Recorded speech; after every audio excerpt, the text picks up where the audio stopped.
We hope you enjoyed this feature presentation. Holy Land Journey is currently available in 18 languages. For complete details of the range of videos, music and CD-ROMs available, see the special video presentation at the end of this film.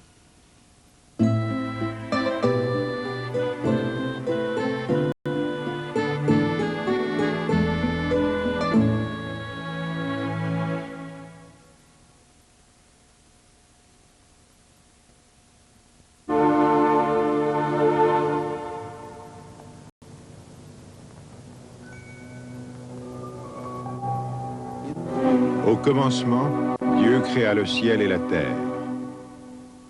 Le livre de la Genèse est le plus ancien récit connu de l'histoire du monde tel que nous le connaissons. Le monde a-t-il été créé il y a près de 5000 ans sur l'initiative divine? A-t-il évolué pendant des millions et des millions d'années?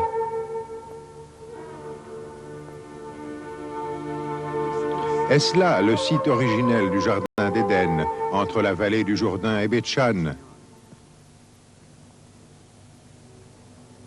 Ou bien se trouvait-il quelque part entre le Tigre et l'Euphrate? A-t-il vraiment existé?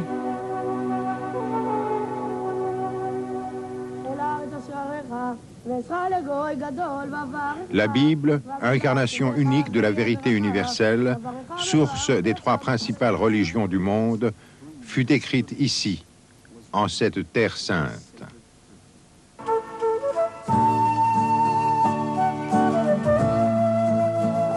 Il n'existe aucun autre pays au monde aussi riche en contrastes, aussi varié dans ses aspects et ses humeurs, que le minuscule pays d'Israël. La Terre Sainte offre une gamme pratiquement illimitée d'attractions aux visiteurs du monde entier, quelles que soient leurs croyances ou leur culture.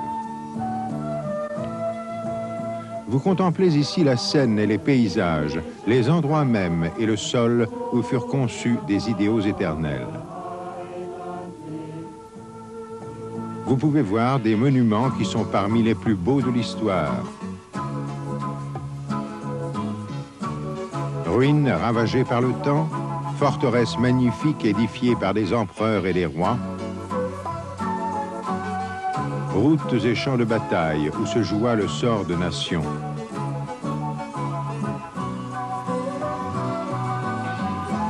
C'est un pays où il n'est pas nécessaire de recourir à la magie pour inverser la marche du temps et contempler le passé. Le lieu de naissance d'événements qui ont façonné le cours de l'histoire. Joignez-vous donc à nous pour un voyage à travers le temps et les paysages des débuts de l'histoire de l'humanité, à travers le pays d'Israël, la Terre Sainte.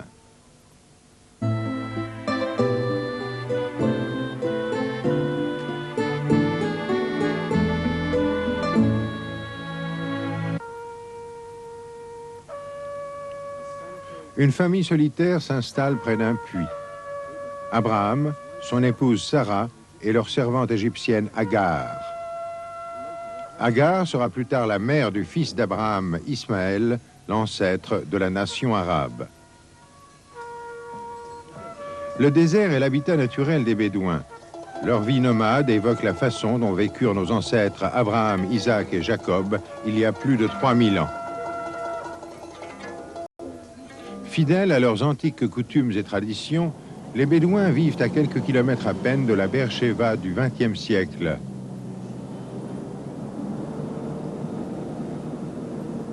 Une ville moderne, capitale du Negev, au carrefour des grandes routes de la région. Comme tant d'autres lieux d'Israël où les découvertes archéologiques sont fréquentes lors de travaux de construction, Beersheba tire son nom d'un ancien site, le puits du Serment. Vous boirez peut-être un milkshake à l'endroit même où Abraham trayait ses brebis. Lorsqu'Abraham eut atteint 99 ans, l'Éternel lui apparut et lui dit « Je suis El Shaddai, marche en ma présence et sois parfait. J'instituerai mon alliance entre moi et toi, et ta race après toi, de génération en génération, une alliance perpétuelle pour être ton Dieu et celui de ta race après toi.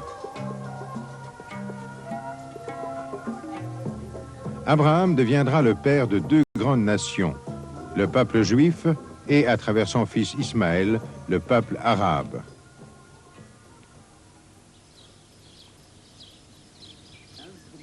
Alors que le soleil de midi tape sans merci sur la plaine de Mamré, Abraham s'abrite sous ce chêne, aujourd'hui vieux de 4000 ans.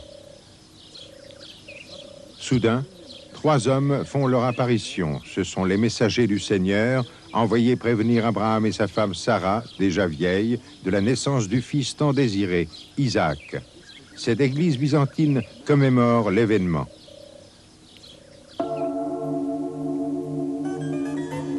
La mer morte. Dieu a décrété la destruction de Sodome et de Gomorrhe. Grâce à l'intercession d'Abraham, toute la famille de Lot est sauvée, sauf son épouse. Or, la femme de Lot regarda en arrière et elle devint une colonne de sel. La foi d'Abraham est mise à l'épreuve ultime lorsqu'il lui est ordonné de sacrifier son fils bien-aimé, Isaac, sur le mont Moria. Monté sur son âne, suivi de serviteurs et de son fils, Abraham se met en route. C'est Isaac lui-même qui transporte le bois de l'Holocauste. Mais alors qu'Abraham saisit le couteau pour immoler son fils, l'ange du Seigneur l'appelle du ciel. « N'étends pas la main contre l'enfant, je sais maintenant que tu crains Dieu. » C'est plus de 1000 ans plus tard, sur le mont Moria, que la maison de Dieu est bâtie, à l'endroit même où la foi d'un homme fut mise pour la première fois à l'épreuve divine, et sans doute pas la dernière.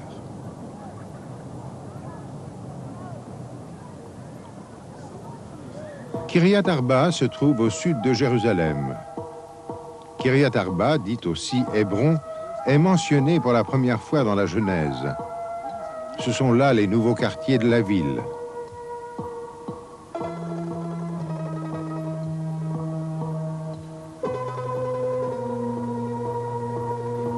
Abraham achète la grotte de Macpéla pour y enterrer sa femme bien-aimée.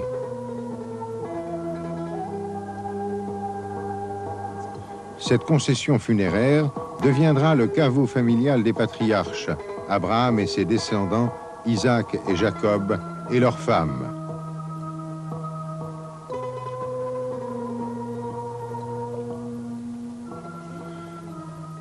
Jacob eut un songe.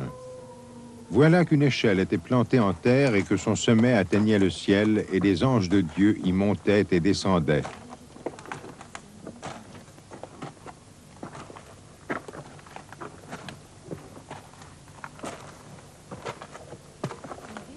C'est probablement au bas de ces anciennes marches à Beth-El que Jacob eut ce songe où Dieu lui promit la terre d'Israël.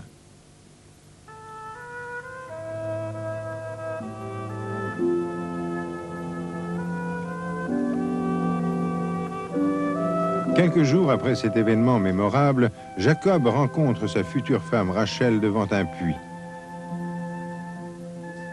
Cette femme bédouine puise de l'eau pour le bétail de son père, tout comme Rachel le faisait lorsque Jacob l'aperçut pour la première fois et en tomba amoureux. Rachel, morte en accouchant, est enterrée juste à la sortie de Bethléem. Sa vie tragique de patience et de dévouement et sa mort soudaine ont fait de Rachel le symbole de la maternité à travers les générations. Jacob, qui eut 12 fils, est le père des 12 tribus d'Israël. L'un de ses fils, Joseph, devient un grand dignitaire de l'Égypte et le favori de Pharaon.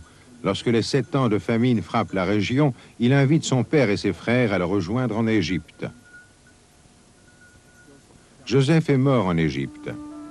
Ses ossements, emportés d'Égypte par les enfants d'Israël, ont été réensevelis ici, près de Naplouse.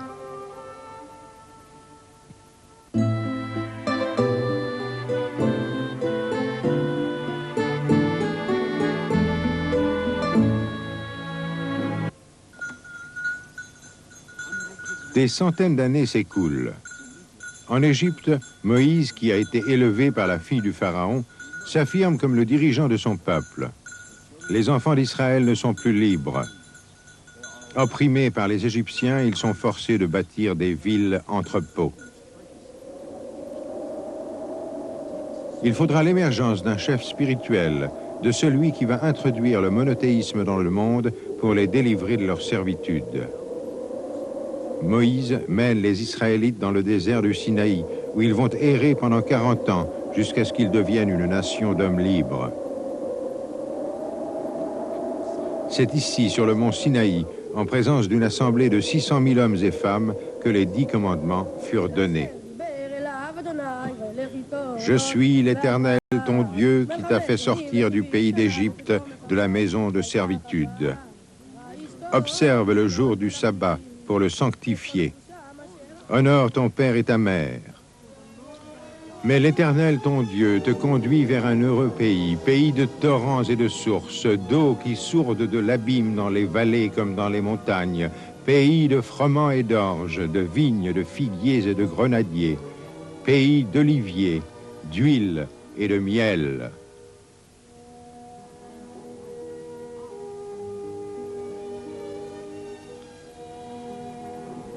Moïse gravit le mont Nebo, et l'Éternel lui dit: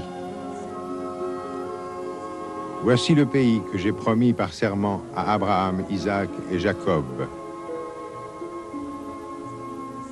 Je te l'ai fait voir de tes yeux, mais tu n'y passeras pas.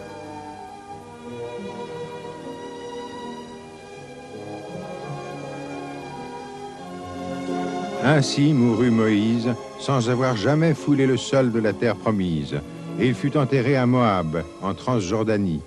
Mais jusqu'à ce jour, nul n'a connu son tombeau.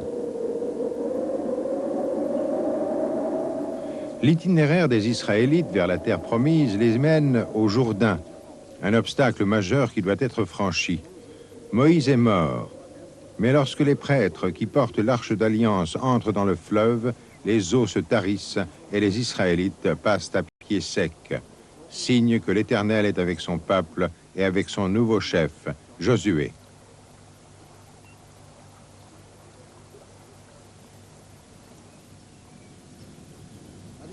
Ayant franchi le fleuve, les enfants d'Israël campent à Gilgal, dans la plaine de Jéricho, et y célèbrent la Pâque. De Gilgal, ils avancent vers Jéricho, dont nous observons maintenant les fouilles. 6 jours durant, les prêtres firent le tour de la ville en portant l'arche d'alliance.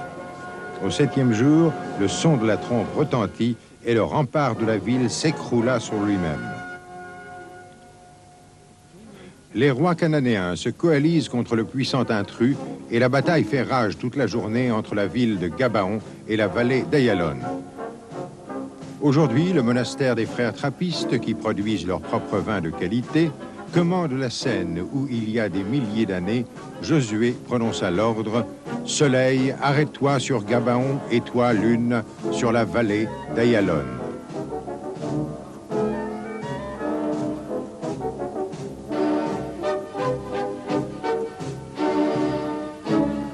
La conquête de la terre promise se révèle longue et difficile.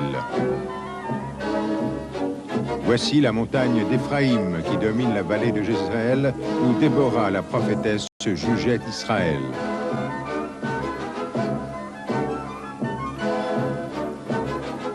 Au pied d'une autre montagne, le mont Tabor, l'armée supérieurement équipée des Cananéens est défaite par Barak, conseillé et guidé par Déborah tout au long de la bataille. En-Harod est un des sites favoris de l'Israël moderne. C'est ici que Gédéon choisit 300 guerriers pour combattre les Madianites. Ils furent sélectionnés par la façon dont ils avaient bu l'eau de cette source. La scène se déplace vers Ashkelon, au bord de la mer, l'une des 5 grandes cités philistines. Les Philistins sont des ennemis redoutables.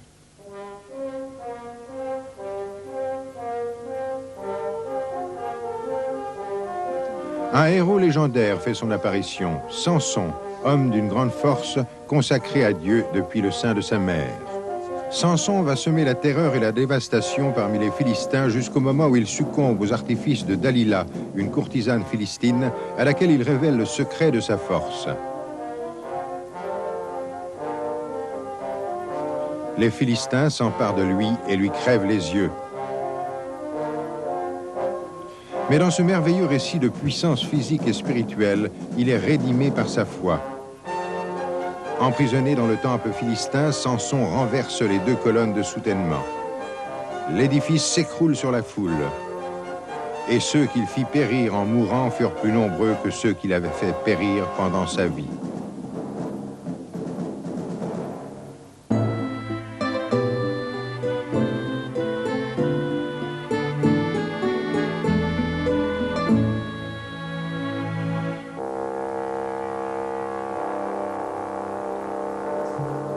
Ici, dans la vallée d'Éla, au pied des monts de Judée, une armée israélite commandée par le roi Saül affronte à nouveau les Philistins.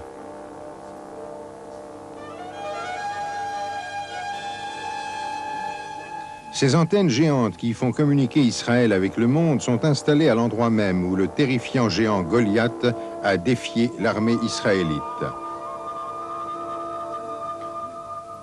David, un jeune inconnu, s'offre pour relever le défi.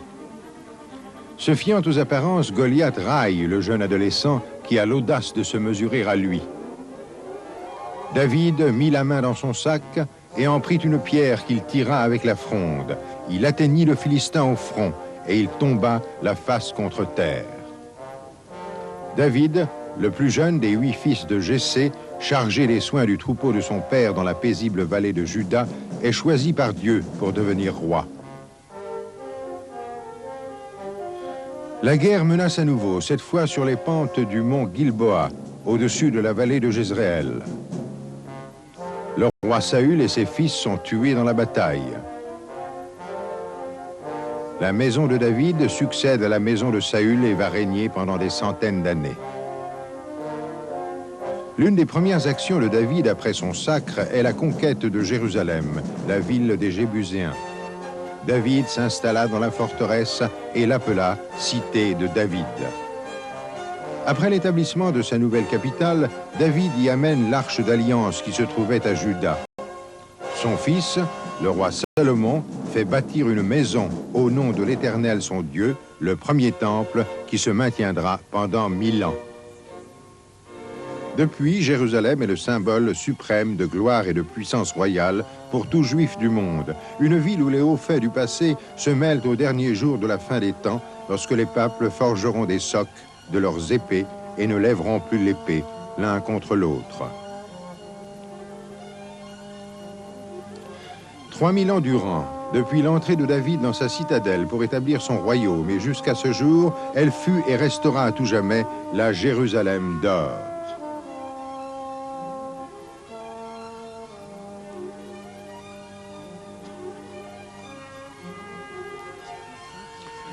Le caractère sacré de Jérusalem est d'une telle sainteté que Dieu refuse au roi David, son aimé, de bâtir une maison en son nom, parce que les mains du guerrier David ont fait couler le sang. Après sa mort, David est enterré ici, sur le mont Sion. D'après la tradition religieuse juive, le Messie tant attendu sera de la maison de David. Et c'est pour le Messie, fils de David, que les Juifs viennent prier sur la tombe du roi. Dans la vallée du Kidron, non loin du tombeau de David, la stèle d'Absalom commémore le nom du fils de David, mort au cours de sa révolte contre son père, la victoire la plus amère de David.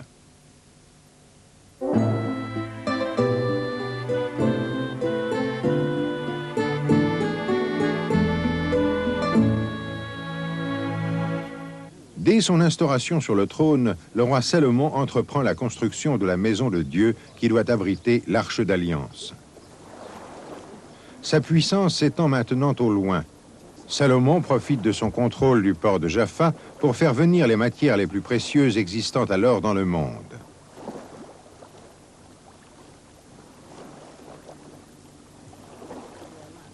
Ces navires rapportent à Élat, sur la mer Rouge, 3000 talents d'or en or d'Ophir, qui seront utilisés dans la construction du temple.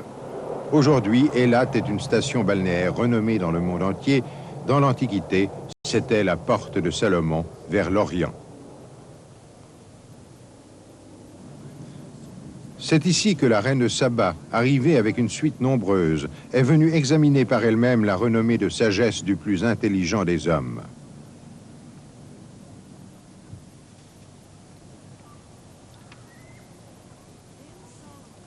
C'est ici que le roi Salomon commença la construction de la maison de l'Éternel. C'était à Jérusalem, sur le mont Moria. Un autel permanent est construit à l'endroit même où Abraham reçut l'ordre de sacrifier son fils au Seigneur. Le temple que le roi Salomon bâtit pour Dieu avait 60 coudées de long, 20 de large et 25 de haut.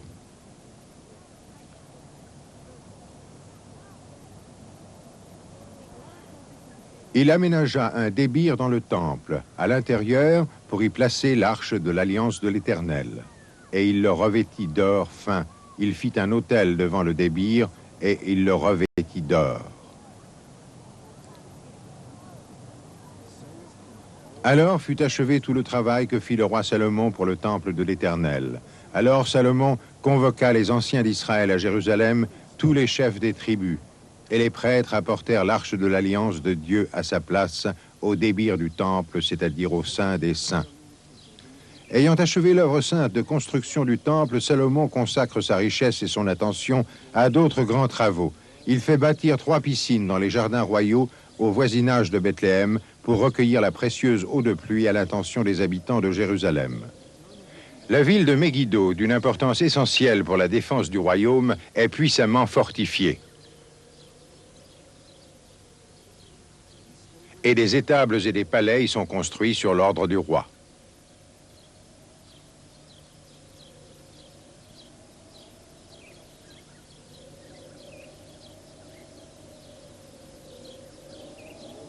Bien que le peuple d'Israël jouissait de la paix et de la prospérité, le roi Salomon sut se préparer à des temps moins cléments pour lui et pour ses rejetons. Politiquement avisé, Salomon s'allie par mariage au roi d'Égypte en prenant pour femme la fille de Pharaon. Le grand roi, qui eut près de 1000 femmes, a écrit le plus beau poème d'amour de tous les temps, le Cantique des Cantiques.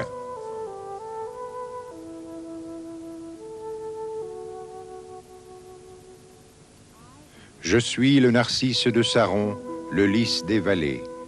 Comme le lys entre les chardons, tel ma bien-aimée entre les jeunes femmes. Que tu es belle, ma bien-aimée, que tu es belle. Tes yeux sont des colombes derrière ton voile. Tes cheveux comme un troupeau de chèvres coulant sur les pentes de Galaad.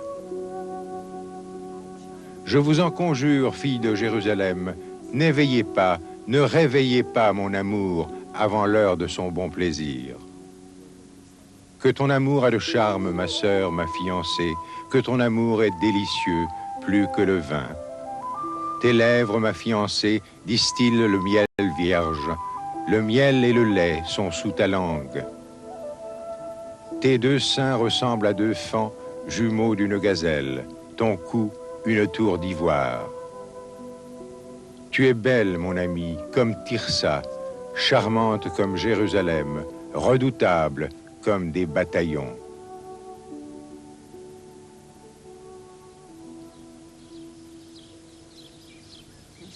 La période de paix est révolue. Salomon mort, le royaume se divise. La maison de David règne toujours à Jérusalem et à Juda, mais une nouvelle capitale est établie en Samarie par la maison d'Omri.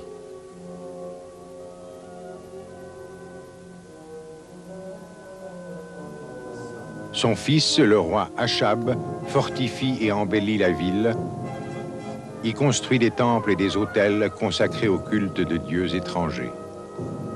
Les Israélites machinèrent de mauvais desseins contre l'Éternel leur Dieu. Ils se construisirent des hauts lieux. Ils se dressèrent des stèles et des pieux sacrés sur toute colline élevée et sous tout arbre verdoyant.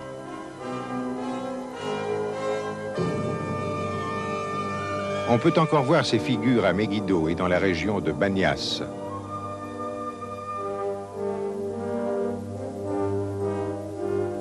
Malgré le changement de climat religieux, des hommes intransigeants et sans peur font leur apparition.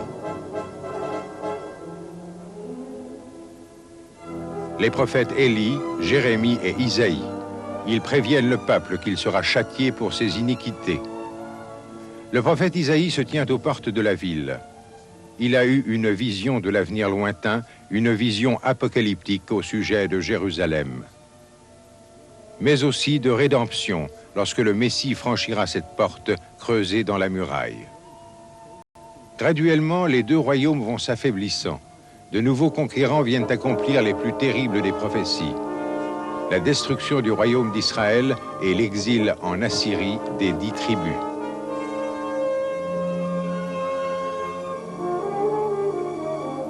Des milliers de Juifs sont coupés pour toujours du reste de la nation. Un siècle plus tard, le roi de Babylone s'empare de Jérusalem et le reste du peuple affronte un destin similaire, l'exil. La maison du Seigneur est réduite en cendres.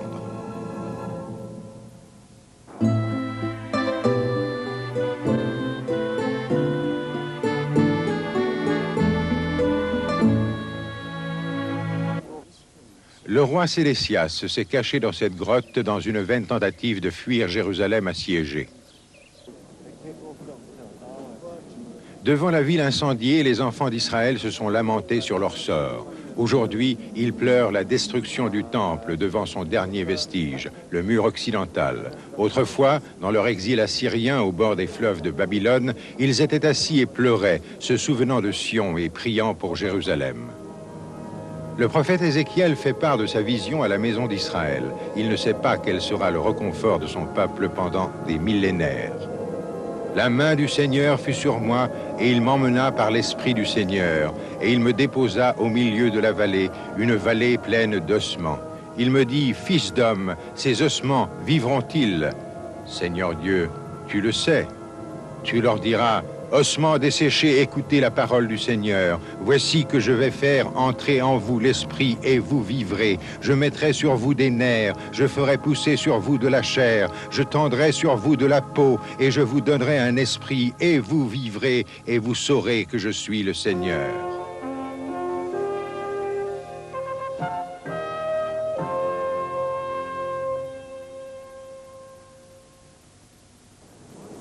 « 500 ans séparent le Nouveau Testament de l'Ancien.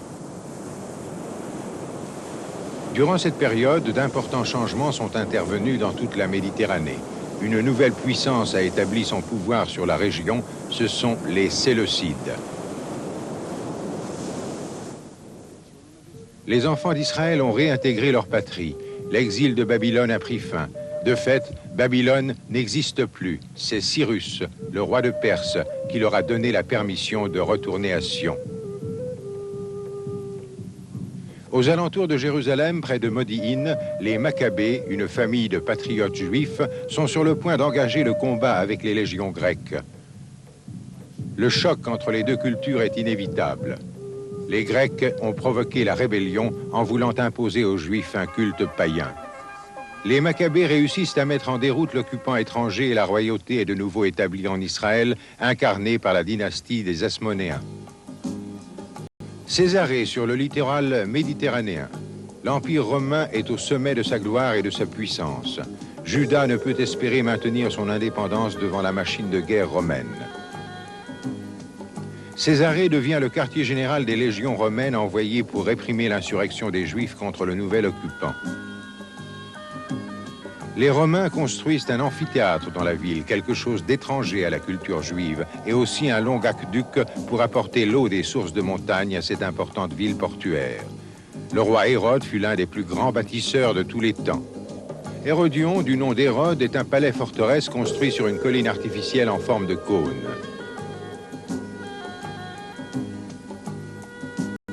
Il se trouve au sud de Jérusalem, en bordure du désert de Judée.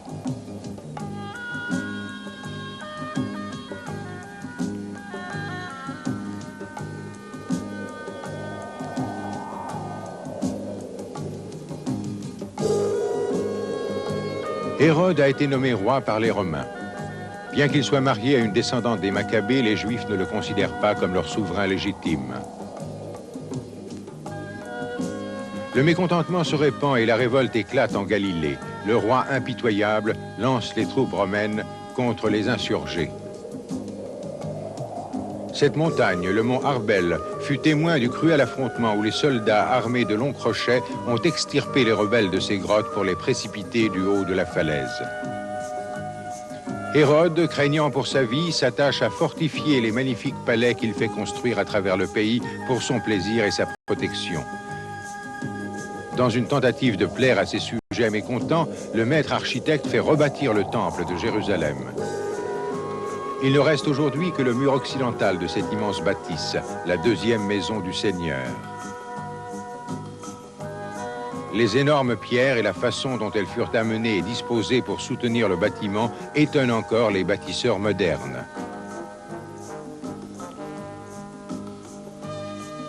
Hérode bâtit aussi Massada dans le désert de Judée. À l'origine, palais de plaisance au bord de la mer Morte, Massada deviendra l'un des symboles les plus poignants de la résistance juive. La division règne à nouveau parmi les Juifs, attisés par les rivalités politiques et religieuses. Un de ces groupes, la secte de Qumran, s'est installé dans le désert de Judée. Elle a laissé une bibliothèque de manuscrits parmi lesquels le livre de Daniel qui entretient l'espoir de l'avènement du royaume de Dieu et la chute des puissances terrestres. Les manuscrits de la mer Morte ont été découverts dans cette grotte. Le sanctuaire du livre au musée d'Israël a été spécialement construit pour abriter les manuscrits de la mer Morte. Le toit du sanctuaire représente le couvercle des jarres en terre cuite dans lesquelles les manuscrits furent découverts. C'est à cette époque qu'un enfant nommé Jésus voit le jour.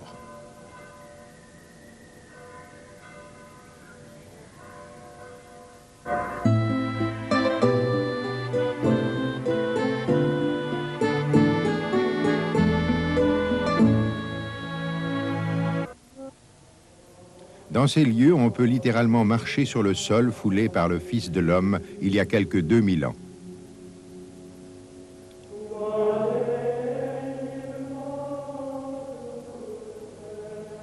Nichée parmi les collines de Galilée est la ville de Nazareth. Située dans l'antique contrée de Zébulon, Nazareth était pénétrée de promesses bibliques.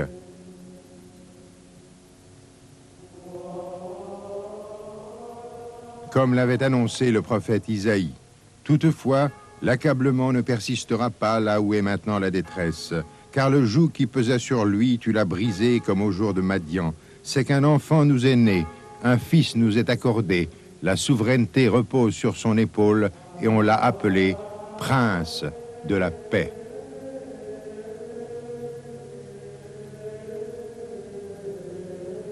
Dieu n'oubliera pas la promesse solennelle faite à cette terre, car c'est là qu'un ange du ciel est apparu à une femme prénommée Marie pour la prévenir de la prochaine venue au monde de son enfant engendré par le Saint-Esprit. Peu après, César édicta un décret selon lequel devait être effectué un recensement des populations de toutes les régions habitées. Tout le monde s'y conforma et chacun alla se faire inscrire dans la ville où il demeurait.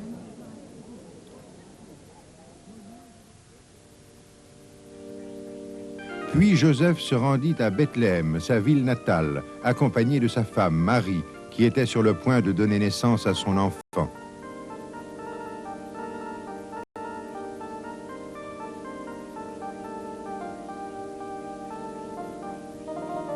Mais lorsqu'ils se présentèrent à l'auberge, on ne put les loger, car les nombreux voyageurs qui se trouvaient au village ce jour-là occupaient déjà toutes les chambres disponibles.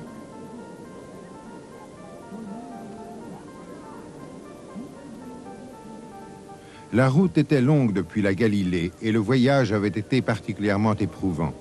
Ils commençaient à ressentir les signes d'une fatigue proche de l'épuisement. C'est ainsi qu'ils trouvèrent une étable et c'est là qu'ils passèrent la nuit. Ceci est l'église de la Nativité, construite en souvenir des événements qui eurent lieu dans cette petite ville de Judée. C'est dans cette étable que la prophétie s'est réalisée. C'est parmi les animaux de la ferme, dans le plus humble des décors, que Marie mit au monde le Fils de l'homme. On l'a appelé conseiller merveilleux, père de la conquête.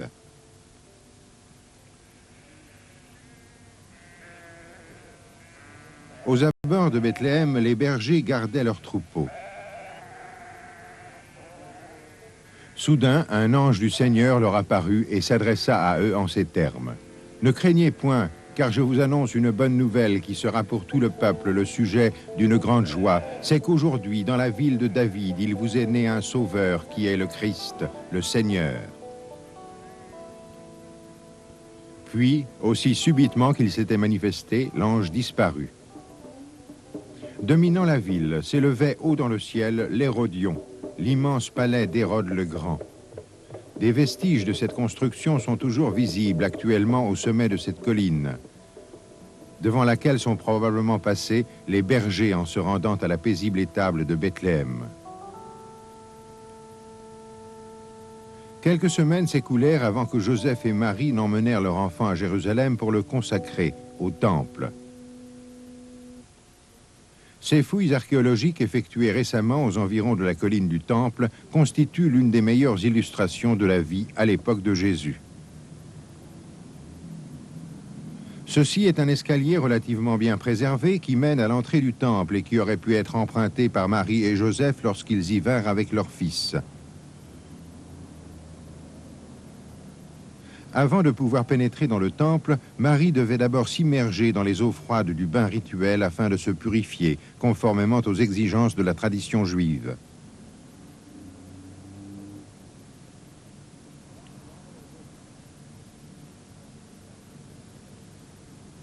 Puis, il lui aurait fallu gravir l'escalier à travers ces arcades à l'entrée sud du temple qui ont depuis lors été comblées. Ces portes mènent à des passages souterrains qui traversent la cour des gentils pour aboutir au temple lui-même.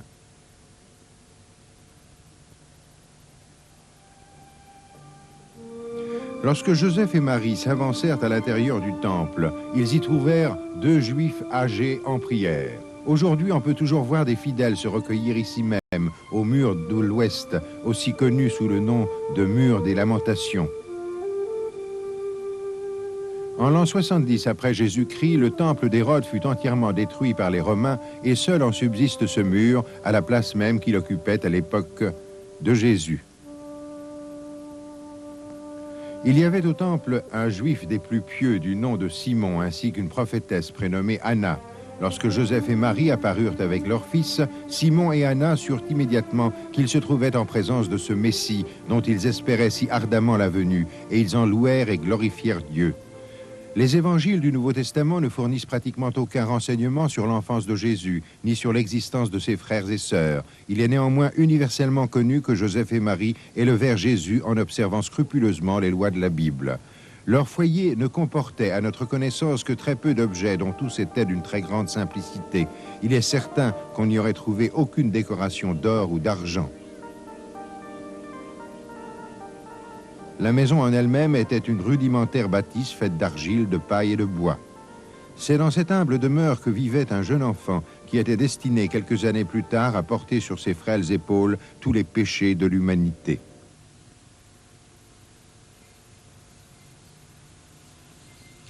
Joseph, le père de Jésus, était un charpentier qui excellait dans son métier. Il devait par la suite enseigner à son fils l'art de travailler le bois de ses mains. L'art de travailler le bois comporte quelque chose de si pur, de si paisible. Créer, réparer, trouver dans les forêts du bois à ouvrage de première qualité, telles étaient les tâches d'un charpentier. De nos jours, à Nazareth, ces artisanats sont toujours transmis de la même manière de père en fils avec des techniques utilisées il y a des centaines d'années. L'héritage juif de Jésus comportait énormément de vitalité, mais également une part non négligeable de trauma humain. Joseph a sans doute raconté à son fils l'histoire de son peuple. Ceci est la cave de Marpella, le tombeau d'Abraham et de ses proches. C'est dans ces termes que Dieu formula sa promesse à Abraham. « Moi-même, oui, je traite avec toi, tu seras le père d'une multitude de nations. » Il existe à Bethléem un autre endroit que Jésus a probablement connu lors de son enfance. Il s'agit du tombeau de Rachel.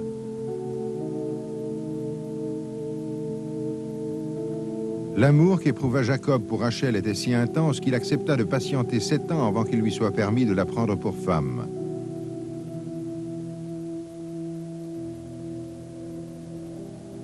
Jésus a sans doute aussi entendu parler de l'époque où les 12 tribus erraient dans ces paysages désolés, chacune à la recherche de son territoire. C'est de cette région désertique que, vêtu de peau de chameau et se nourrissant de sauterelles et de miel sauvage, apparut un homme dont le nom était Jean-Baptiste.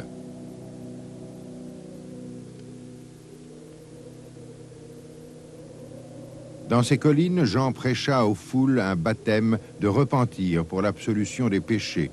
Il est né du prêtre Zacharias et d'Élisabeth, qui, lorsqu'elle le mit au monde, était déjà d'un âge avancé.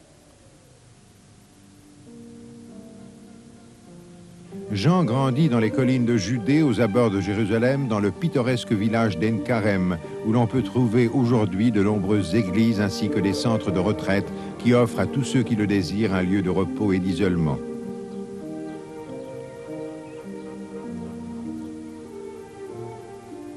Bien que l'enfance de Jean se soit déroulée dans ce village, l'époque de son sacerdoce ne débuta que quelques années plus tard dans les étendues désertiques des environs de la mer Morte, à l'est de Jérusalem.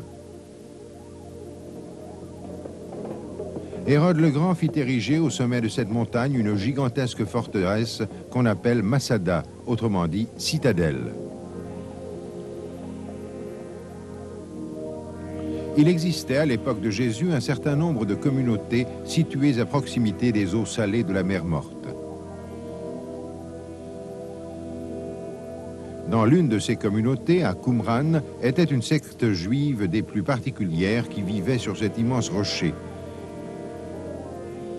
Ils étaient hautement estimés pour le travail minutieux et compliqué qu'ils effectuaient sur les rouleaux de la Bible, et ils avaient probablement connaissance du saint ministère de Jean-Baptiste qui parcourait toutes les villes de cette région.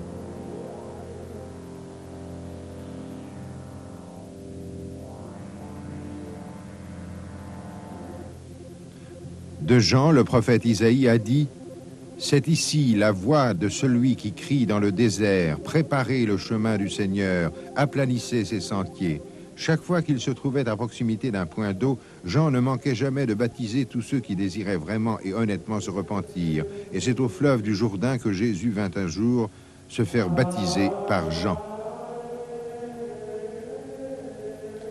L'Évangile selon Luc rapporte qu'avant de reprendre le chemin de la Galilée, Jésus fut tenté par Satan qui lui fit miroiter toutes les richesses de l'univers. Satan dit à Jésus « Je te donnerai toute cette puissance et la gloire de ces royaumes, car elle m'a été donnée et je la donne à qui je veux. » Cette épreuve que connut Jésus face à Satan est évoquée sur ce versant de montagne surplombant Jéricho. Mais Jésus, loin de succomber à la tentation à laquelle le soumit Satan, s'en défendit à l'aide des Écritures. « Tu adoreras le Seigneur ton Dieu et tu le serviras lui seul, dit-il à Satan. Puis Satan s'en alla.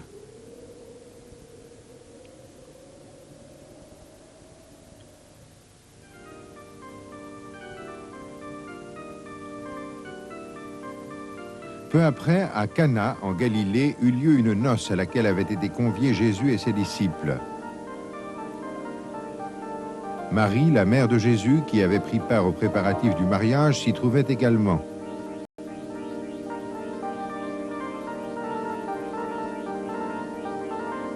Alors que la fête battait son plein, elle constata que les réserves de vin diminuaient considérablement.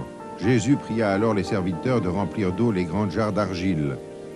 Les serviteurs obéirent et réalisèrent à leur plus grande stupéfaction que l'eau s'était transformée en vin. C'est donc à Cana, en Galilée, que Jésus démontra pour la première fois les pouvoirs miraculeux dont il était doté. Et dès lors, ses disciples eurent en lui une foi profonde et inébranlable.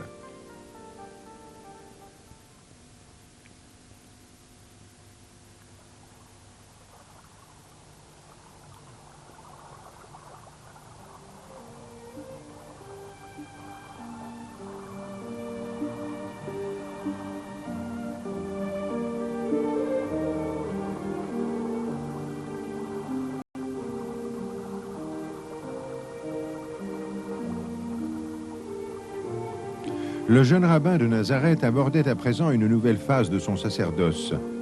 Plus la nouvelle de son pouvoir miraculeux se répandait à travers le pays, plus le nombre de ses fidèles augmentait. L'aveugle et le paralytique lui étaient amenés afin qu'il leur apportât la guérison, et il suffisait souvent à certains de toucher le pan de sa robe pour que disparaisse le mal dont ils étaient atteints. Il y avait néanmoins des gens qui cherchaient à supprimer ce dispensateur de vie. Un jour, à l'occasion de la Pâque juive, Jésus alla au temple à Jérusalem. Il pénétra dans la cour par les portes du porche autour desquelles avaient été construits de hauts portiques. Aujourd'hui, à l'entrée sud du temple, s'élève la mosquée Al-Aqsa où viennent prier les musulmans de la ville. À l'intérieur du temple, Jésus trouva des vendeurs de moutons, de bœufs et de pigeons. Il fabriqua un fouet avec des cordes et les chassa tous hors du sanctuaire en s'écriant « Ôtez cela d'ici, ne faites pas de la maison de mon père une maison de trafic ». Surpris de ce soudain éclat, les gens lui demandèrent « Quel miracle nous montres-tu pour agir de la sorte ?» Et Jésus répondit « Détruisez ce temple et en 3 jours je le relèverai. » Il a fallu 46 ans pour bâtir ce temple, et toi, en 3 jours, tu le relèverais? Mais c'est du temple de son corps que Jérusalem parlait.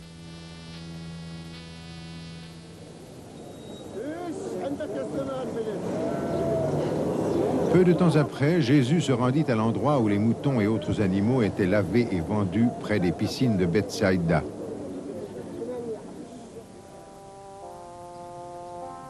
Ici, sur le site de l'église Sainte-Anne, on discerne une église qui remonte à l'époque des croisades et dont la structure est demeurée en grande partie intacte. Cette cuve, qui ne constitue en fait qu'une petite partie de l'ensemble des bassins, donne une idée des proportions gigantesques qu'avaient ces piscines. Jésus vit un homme qui était malade depuis 38 ans. « Veux-tu être guéri ?» lui demanda Jésus. Le malade lui répondit « Seigneur, je n'ai personne pour me jeter dans la piscine quand l'eau est agitée, et pendant que j'y vais, un autre descend avant moi. »« Lève-toi, lui dit Jésus, prends ton lit et marche. » Et l'homme fut guéri à l'instant. Plusieurs églises ont été érigées ici, en souvenir de ce miracle qui eut lieu aux piscines de Bethsaïda il y a si longtemps.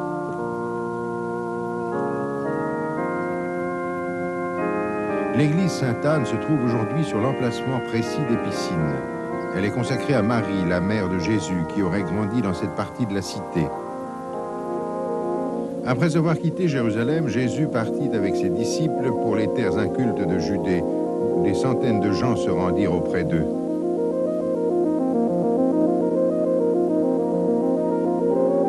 Puis le Seigneur et ses fidèles se séparèrent des Judéens pour reprendre le chemin de la Galilée, et ce faisant, ils traversèrent le territoire de Samarie. La façon très particulière qu'avaient les Samaritains d'interpréter et de pratiquer la loi provoquait l'indifférence et le mépris des Juifs du pays, de sorte que les disciples de Jésus ont probablement été profondément surpris de constater que leur maître avait choisi d'emprunter justement cette route pour se rendre en Galilée.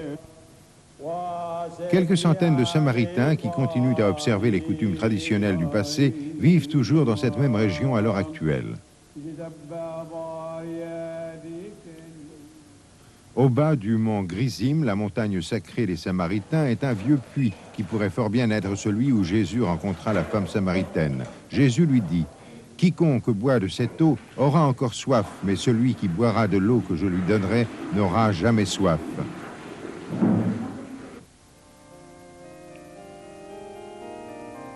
Il y a à proximité du puits les ruines d'une église dont il est clair que la construction n'a jamais été achevée.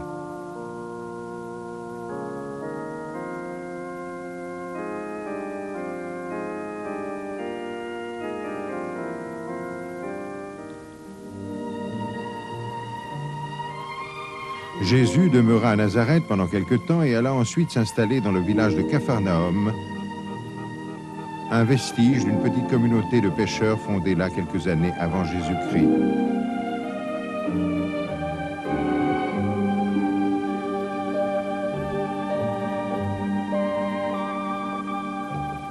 Ces grandes pierres si minutieusement ciselées sont celles d'une synagogue qui avait été construite ici à un certain moment.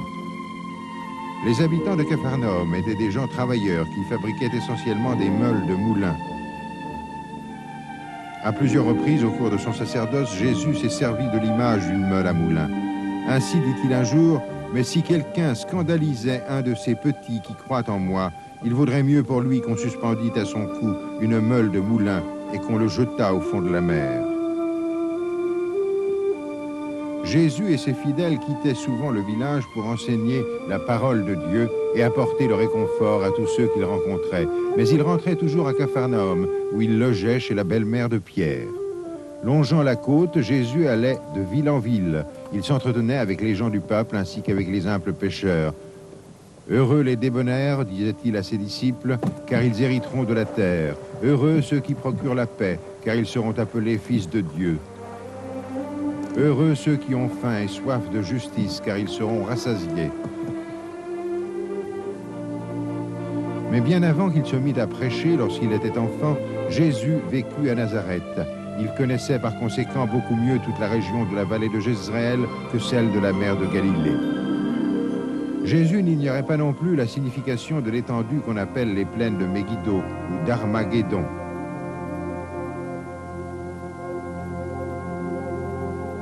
Le dernier livre du Nouveau Testament nous fait part de temps à venir où toutes les armées de l'univers se rassembleront dans une vallée afin de combattre les forces de la lumière pour finalement essuyer la plus cuisante des défaites.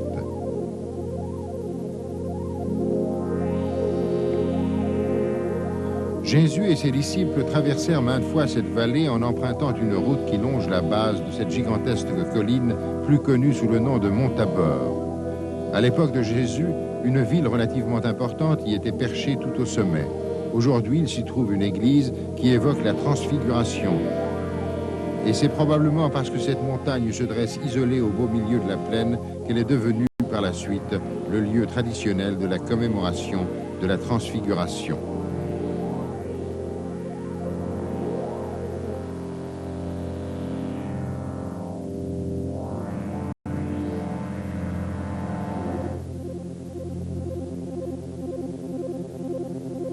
Peu après, alors qu'il parcourait cette région, Jésus atteignit le village de Naïn, au pied de la colline de Morée.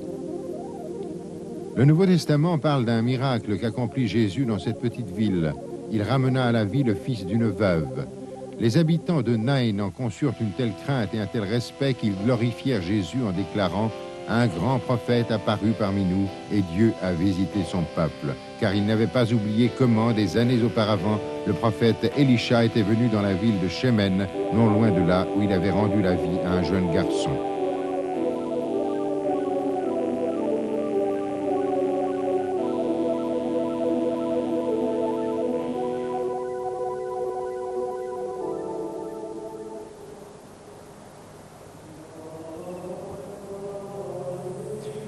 La Bible parle de 3 voyages différents qu'aurait effectué Jésus dans cette région. Il consacra la majeure partie de son ministère à enseigner la parole divine sur ces collines surplombant la mer. En souvenir des heures que passa Jésus à prêcher ici, à quiconque voulait bien l'entendre, on a érigé cette église franciscaine, gracieusement conçue par l'architecte italien Barluzzi.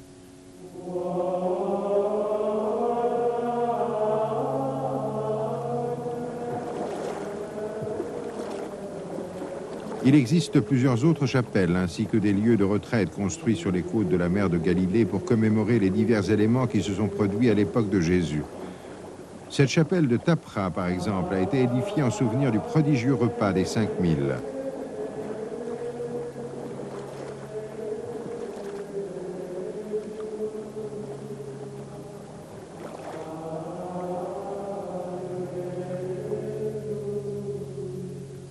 Cette lourde pierre volcanique était le principal matériau de construction utilisé à l'époque de Jésus. Ces maisons étaient essentiellement caractérisées par leurs minuscules fenêtres ainsi que par l'inégalité de leur sol. Ces toits de chaume illustrent la façon dont un malade pouvait être glissé d'en haut juste à l'endroit où se tenait Jésus pour prêcher.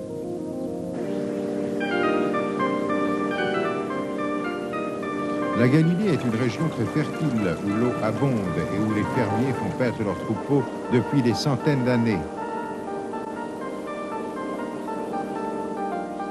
Les habitants de cette contrée étaient d'ailleurs perpétuellement reconnaissants à Dieu d'avoir ainsi béni leur terre.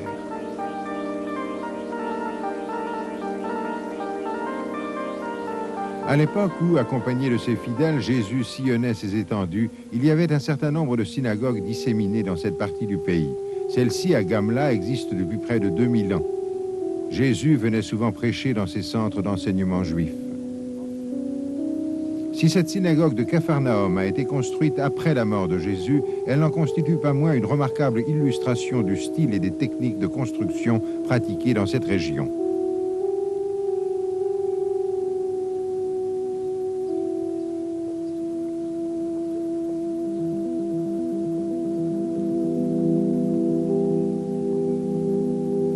À proximité des côtes de Galilée, on a découvert dans cette ancienne église les vestiges d'un temple ainsi que d'une synagogue qui furent par la suite transformées pour devenir cette présente église.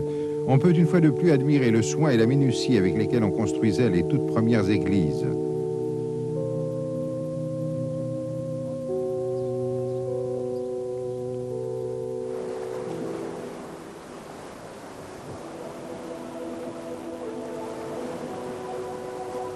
Dès lors, le message prêché par Jésus dans les synagogues souleva une controverse de plus en plus vive parmi les gens qui en discutaient entre eux les différents points. Certains des fidèles de Jésus allèrent même jusqu'à le déserter. Jésus demanda alors aux 12, « Et vous, ne voulez-vous pas aussi vous en aller ?» Simon-Pierre lui répondit, « Seigneur, à qui irions-nous? Tu as les paroles de la vie éternelle, et nous avons cru et nous avons connu que tu es le Christ, le Saint de Dieu. »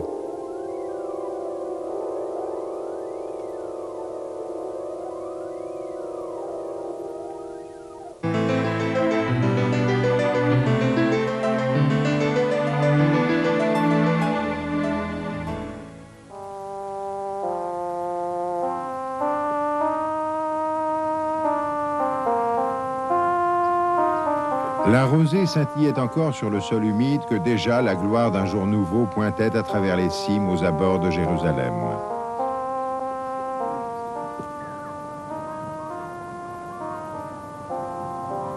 On était à quelques jours de la Pâque juive et des milliers de gens cheminaient vers Jérusalem pour célébrer la fête en famille ou avec des amis.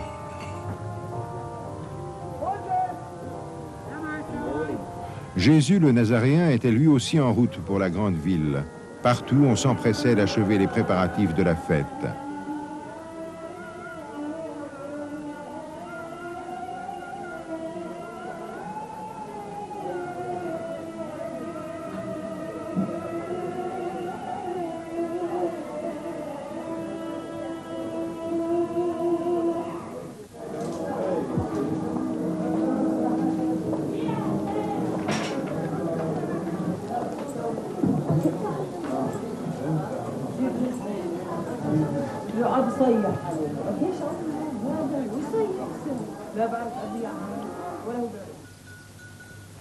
Dans les collines basses qui entourent la ville, les bergers continuaient paisiblement à prendre soin de leurs troupeaux.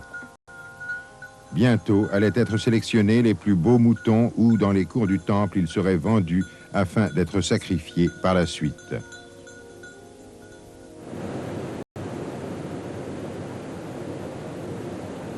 La chaleur du printemps se faisait déjà ressentir et les pluies de l'hiver avaient été bénéfiques à la terre. Venant du pays tout entier, les gens continuaient d'affluer. Car ils avaient tous gardé le souvenir des temps reculés où, en Égypte, Dieu leur avait épargné sa divine sentence. Dieu s'était adressé à son peuple en ces termes, « Ce jour sera pour vous une époque mémorable, et vous le solenniserez comme une fête de l'Éternel. » Et la Pâque est toujours fêtée de nos jours dans toutes les familles juives pratiquantes du monde entier. C'était le samedi d'avant la Pâque. Jésus et ses disciples logeaient dans le petit village de Béthanie, non loin de Jérusalem.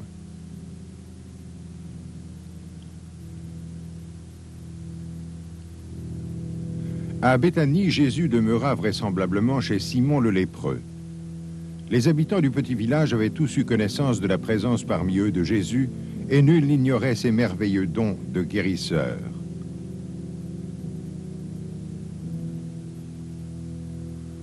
Le frère de Marthe et de Marie, Lazare, était mort et enterré depuis 4 jours. Jésus ordonna néanmoins de retirer la pierre tombale et s'écria « Lazare, avance-toi !» Et Lazare, revêtu de son linceul, se redressa et sortit de sa tombe. Tôt, le lendemain matin, Jésus et ses disciples quittèrent le village de Béthanie. Puis Jésus parla ainsi à Pierre et à Jean. « Allez au village qui est devant vous. Vous y trouverez aussitôt une ânesse attachée et un ânon avec elle. Détachez-les et amenez-les-moi. Si quelqu'un vous dit quelque chose, vous répondrez, le Seigneur en a besoin. »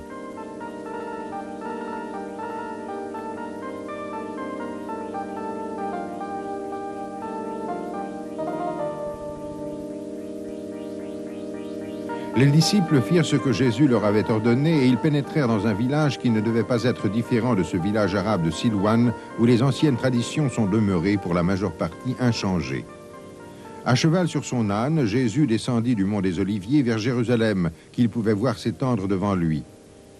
Une immense foule le suivait à présent à l'intérieur de la ville en disant « Béni soit celui qui vient au nom du Seigneur, Hosanna dans les lieux très hauts. » Comme Jésus entrait à Jérusalem par la porte est, les gens de la foule étendirent leurs vêtements devant lui sur le chemin et d'autres coupèrent des branches de palmier qu'ils se mirent à agiter.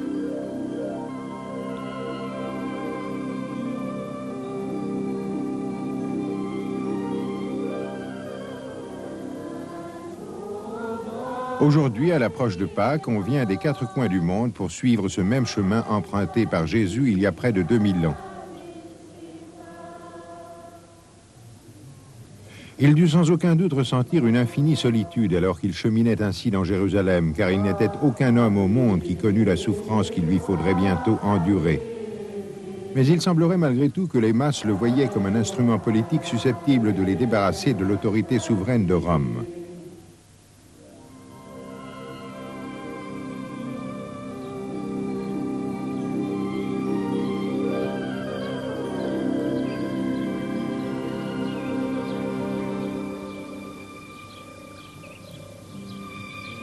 Quelques jours plus tard, Jésus avisa sur le bord de la route un figuier sur lequel il n'y avait que des feuilles.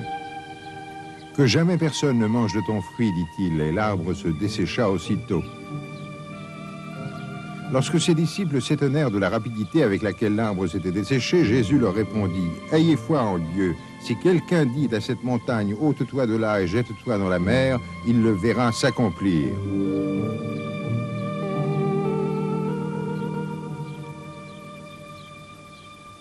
C'est ce moment-là que choisit Jésus pour mettre en garde ses disciples contre la duperie que masquent les compliments et les flatteries que lui adressent les foules.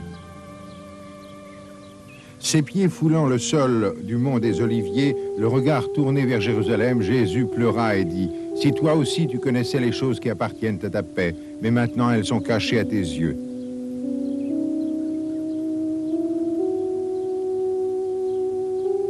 Cette église franciscaine a été baptisée Dominus Flevit, qui signifie « Notre Seigneur a pleuré ». Elle a été construite en forme de larme en souvenir de l'immense peine que conçut le Fils de l'homme pour Jérusalem. S'il était pleinement conscient du fait que sa vie sur terre touchait à sa fin, Jésus n'en continuait pas moins à prêcher, inlassablement, jour après jour, dans les cours du temple. Les cours du temple viennent d'être reconstitués tout récemment, ici même, au mur ouest de l'enceinte. Ceci est le portique de Salomon, qui est considéré comme étant la partie la plus ancienne du temple. En l'an 70 après Jésus-Christ, le temple fut entièrement détruit par les Romains. Il est par conséquent assez difficile de savoir avec précision à quoi il ressemblait.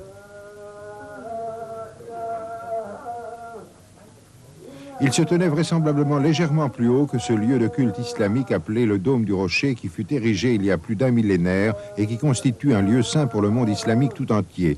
Du point de vue structural, il n'a pratiquement subi aucun changement depuis l'époque de sa construction.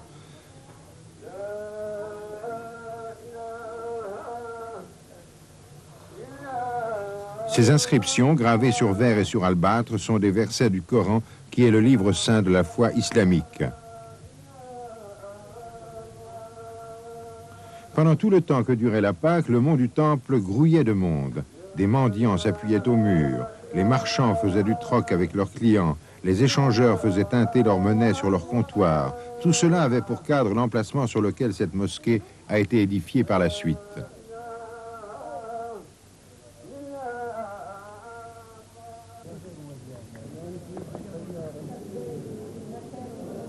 Lorsque Jésus pénétra dans le temple et fut témoin de l'agitation qui y régnait, il en fut une fois de plus profondément troublé, et il renversa toutes les tables, répandant ainsi les marchandises qui s'y trouvaient en s'écriant « N'est-il pas écrit, ma maison sera appelée une maison de prière pour toutes les nations, mais vous, vous en avez fait une caverne de voleurs. » Mais les principaux prêtres et les scribes furent indignés à la vue des choses merveilleuses qu'il avait faites et des enfants qui criaient dans le temple « Hosanna au fils de David ».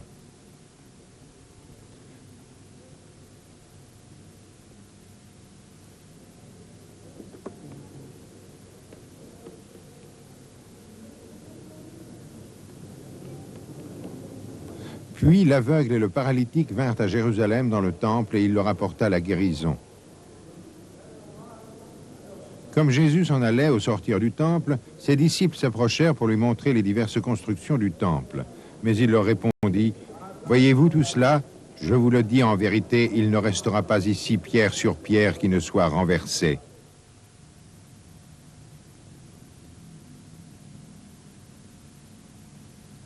Ce site archéologique donne un aperçu de la magnificence de l'ensemble des constructions.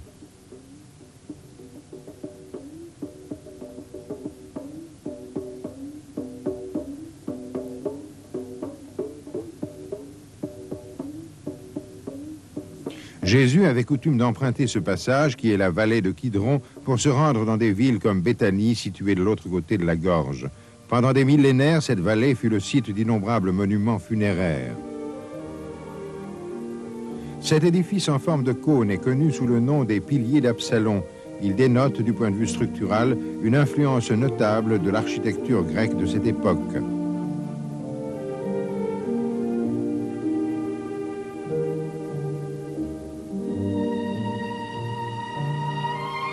C'est aussi dans cette vallée que se trouve le tombeau de Zacharius, qui fut taillé à la main dans un seul bloc de pierre. Jésus est probablement passé maintes fois devant ces divers monuments au cours de son sacerdoce.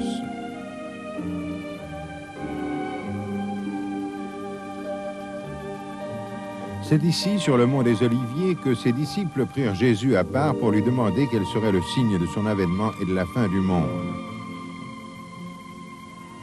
Et Jésus leur parla longuement du jugement de Dieu. Dans son monologue de l'Évangile selon Matthieu, Jésus fait à plusieurs reprises usage de simples paraboles afin d'expliquer les signes de son avènement.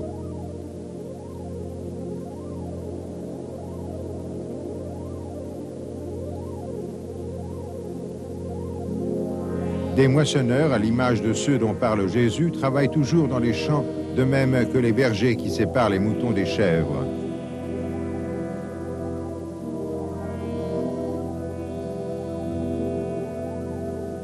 Jésus mentionne également fréquemment des paraboles relatives à la meule à moulin. À vrai dire, les meules d'aujourd'hui sont en tout point semblables à celles utilisées à l'époque de Jésus.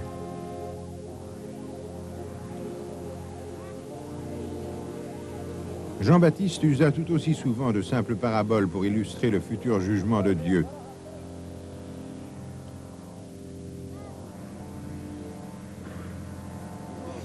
Il a son vent à la main. Il nettoiera son air et il amassera son blé dans le grenier, mais il brûlera la paille dans un feu qui ne s'éteint point.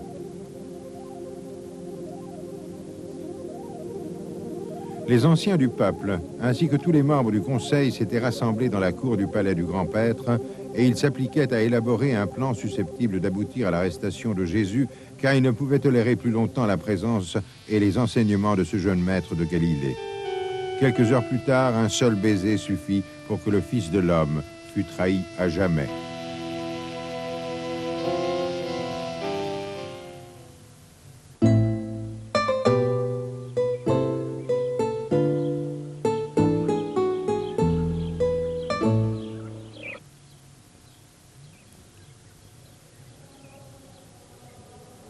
Le jeune rabbin et ses disciples se trouvaient toujours à Béthanie, à proximité de Jérusalem, où ils logeaient vraisemblablement chez Marie, Marthe et Lazare, qui étaient de grands amis à eux.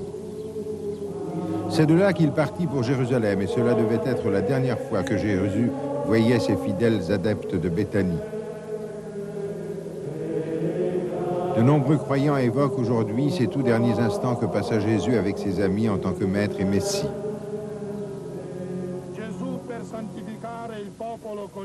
proprio sangue patì fuori dalla porta della città. For here we have no lasting city. We are seeking Ceux qui one viennent which is ici to à cette come. époque de l'année peuvent concevoir les moments qui précédèrent le dernier repas de Jésus en compagnie des 12.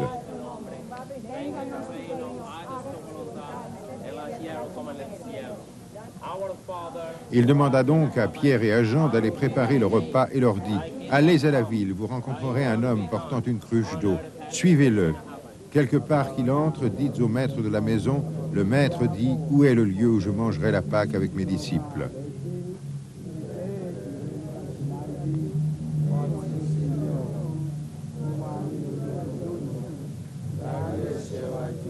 Les disciples allèrent en ville et trouvèrent les choses exactement comme il le leur avait dit. Praise you.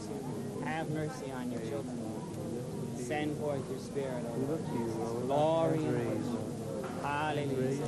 We bless your name. We worship you. You are our life and our life. You are our Savior. Hallelujah. En marchant dans les rues de Jérusalem, les disciples ont sans doute gravi ces marches qui, selon les écrits de Joséphus, se trouvaient à proximité de ce chemin qui relie la piscine de Siloa au cœur de la cité.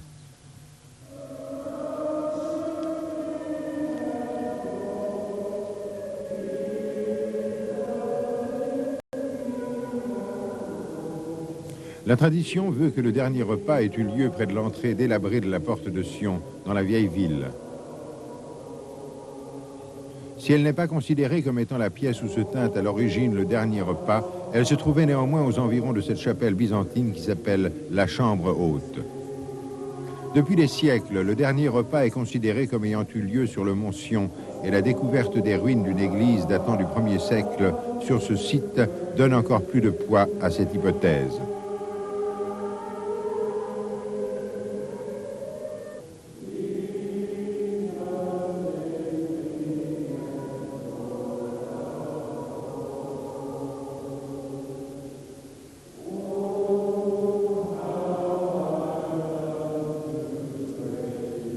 C'est dans cette chapelle que sont célébrées les paroles prononcées par Jésus et l'apparition de l'Esprit dans la chambre haute à Jérusalem, ainsi que cela est mentionné dans l'Acte des Apôtres.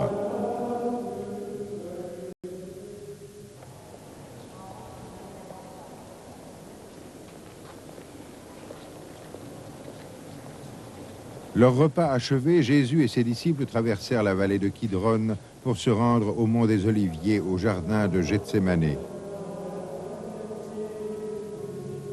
Puis Jésus s'éloigna pour prier, seul. Il existe à l'heure actuelle 2 jardins sur les pentes du mont des Oliviers qui sont tous 2 rattachés à des églises.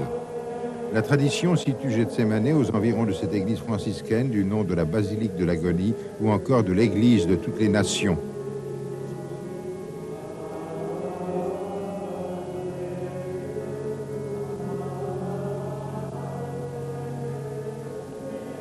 À l'intérieur se trouve la pierre de l'agonie, symbole de l'instant où, en priant, Jésus dit « Père, si tu voulais éloigner de moi cette coupe, toutefois que ma volonté ne se fasse pas, mais la tienne. » À l'agonie, Jésus poursuivit sa fervente prière, et la sueur qui perlait sur son front se mit à marteler lentement le sol, telles des gouttelettes de sang.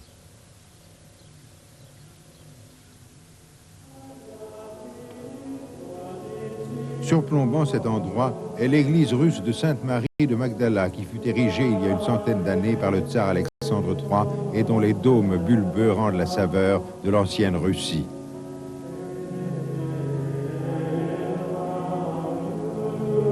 Jésus priait toujours lorsque les soldats vinrent l'arrêter pour le conduire à travers la vallée des Kidron à la demeure de Caïphe, le grand prêtre. Non loin de l'enceinte de la vieille ville, sur le mont Sion, est l'église Saint-Pierre de Gallicante, qui fut construite en souvenir de Pierre qui renia Jésus la nuit où il fut emprisonné par les autorités de la ville.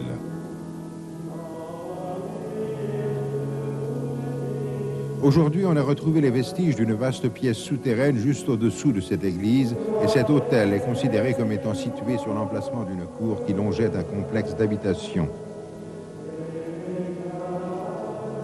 De nombreux historiens contemporains estiment que ces caves taillées à même le roc servaient de cellules dans lesquelles on enfermait les malfaiteurs de la région. Il est probable qu'avant son jugement, Jésus ait été jeté dans l'un de ces sombres cachots. Et on imagine aisément, en pénétrant dans cet endroit, l'infinie solitude qu'a dû ressentir Jésus.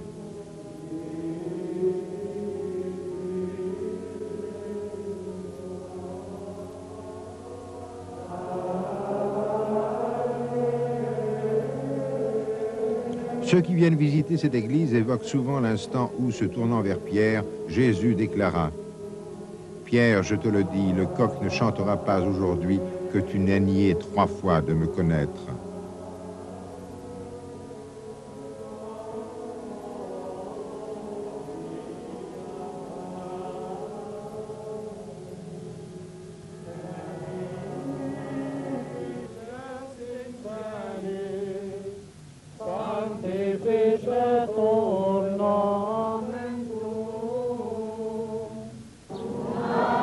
À l'aube, le grand prêtre et les anciens de la ville livrèrent Jésus à Ponce Pilate, le gouverneur.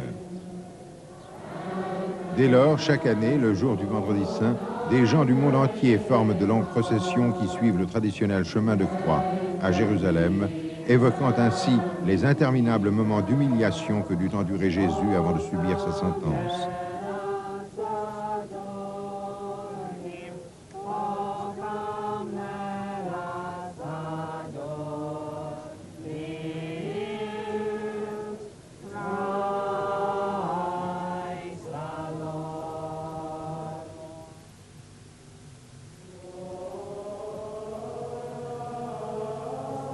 La forteresse du prétoire où logeait Pilate pendant la fête de Pâques était vraisemblablement située sur l'emplacement de ce couvent des Sœurs de Sion.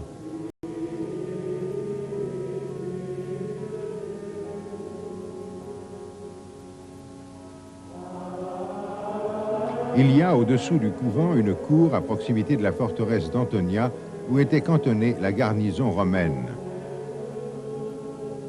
Il a été suggéré à plusieurs reprises que la cour d'Antonia ne serait autre que le pavé dont parle Jean dans son évangile. C'est là qu'aurait siégé Pilate le jour où il ordonna que Jésus comparût devant lui.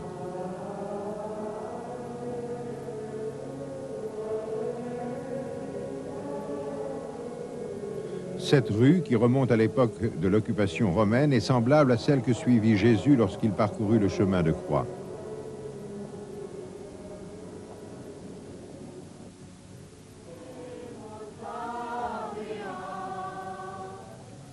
Pilate eut beau l'interroger, il ne trouva aucun crime à reprocher à ce Galiléen. Mais les prêtres et les huissiers insistaient pour que Jésus fût mis à mort. Entouré de soldats et revêtu d'un long manteau pourpre, Jésus fut conduit dans la ville. Une foule nombreuse le suivit. Certains le raillaient avec insolence, d'autres se lamentaient.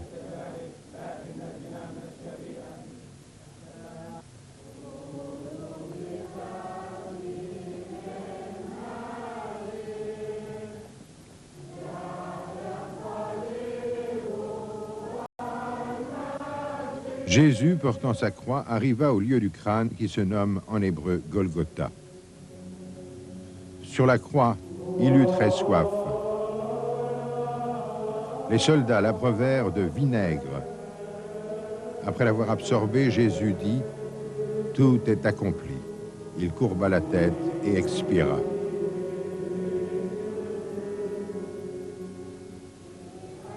Si beaucoup estiment que c'est là qu'eut lieu la crucifixion, il est néanmoins universellement admis que Jésus fut mis à mort à l'intérieur de l'enceinte de la vieille ville, à l'église du Saint-Sépulcre.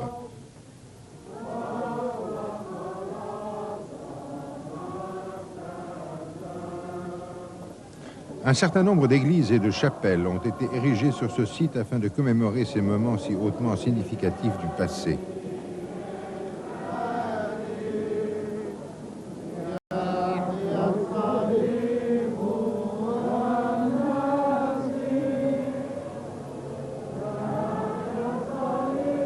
L'église du Saint-Sépulcre est reconnue par beaucoup de confessions différentes de par le monde.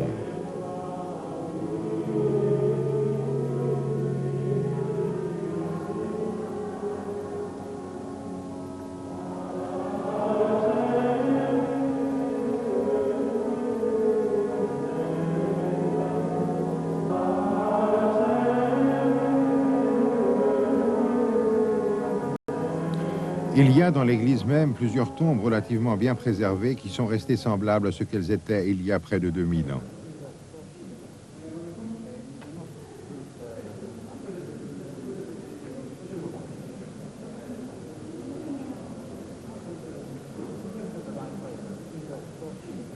Si personne ne sait avec certitude où se trouve à l'heure actuelle la tombe de Jésus, cet autel dans l'église marque l'endroit où le corps de Jésus reposa 3 jours durant.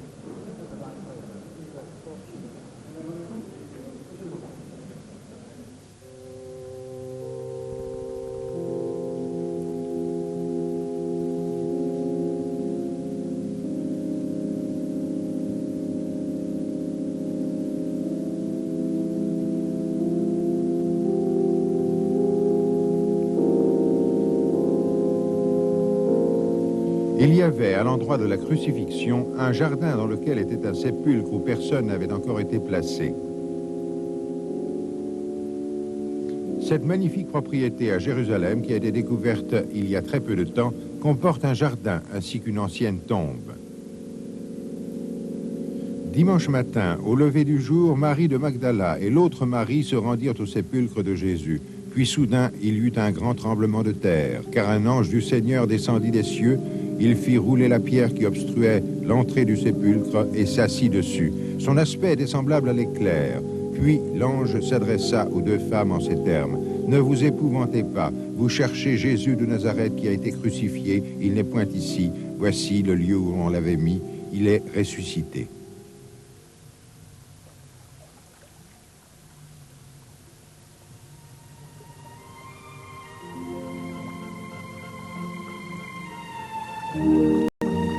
Jésus avait coutume de dire à ses disciples à l'époque de son ministère, « Vous êtes la lueur du monde. Une ville située sur une montagne ne peut être cachée, et on n'allume pas une lampe pour la mettre sur le boisseau, mais on la met sur le chandelier, et elle éclaire tous ceux qui sont dans la maison. Que votre lumière luise ainsi devant les hommes, afin qu'ils voient les bonnes œuvres, et qu'ils glorifient votre Père qui est dans les cieux. » Ce fut après la résurrection, sur les bords de ce lac, que l'homme de Nazareth apparut à ses disciples. Il était assis près d'un feu sur lequel cuisaient du pain et des poissons.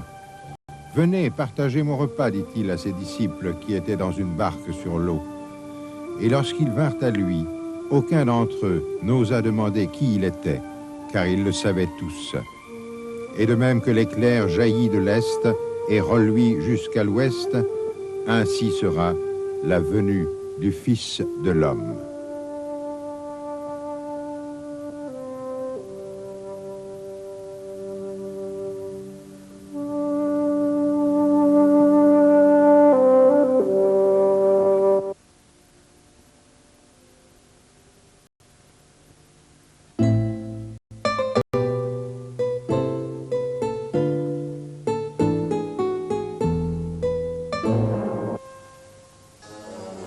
La destruction du Second Temple, la destruction totale de Jérusalem et l'exil du peuple juif se révèlent beaucoup plus tragiques et terribles que prévu.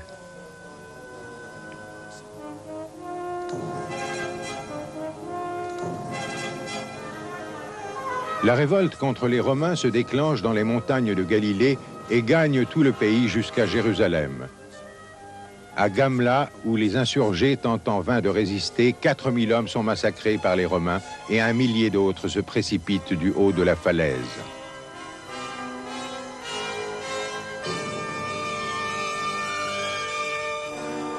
L'insurrection se termine par la plus grande calamité de tous les temps jusqu'à l'Holocauste. Masada domine la mer Morte de ses 400 mètres. Le roi Hérode fait construire et fortifier ce palais pour lui servir de refuge contre une révolte possible des Juifs ou, pis encore, contre une invasion menée par Cléopâtre, reine d'Égypte.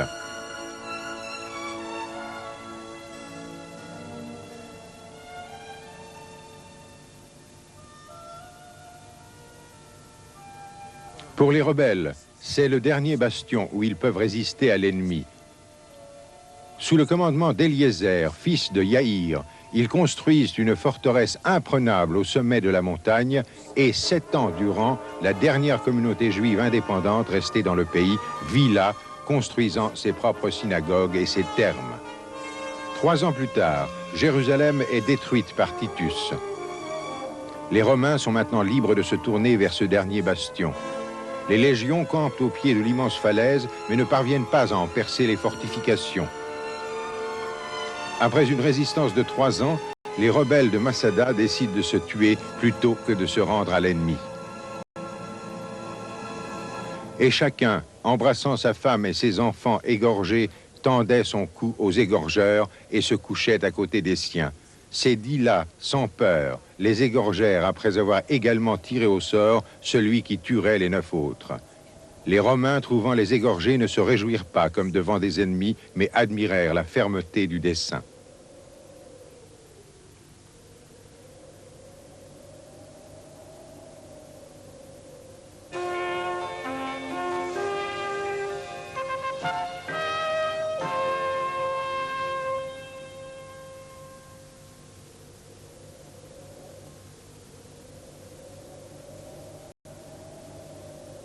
Avdat fut fondée par les Nabatéens, une peuplade d'Arabie vivant de trafic caravanier qui en fit d'un comptoir de commerce et une importante étape sur l'antique route d'Élat à l'Extrême-Orient.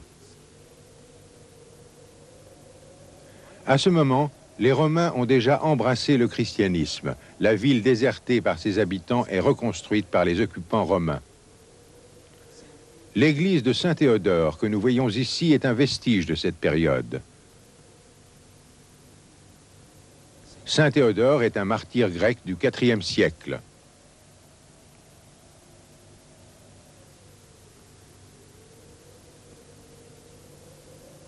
Le monastère à côté de l'église fut bâti par des moines chrétiens décidés à vivre dans le désert du Negev.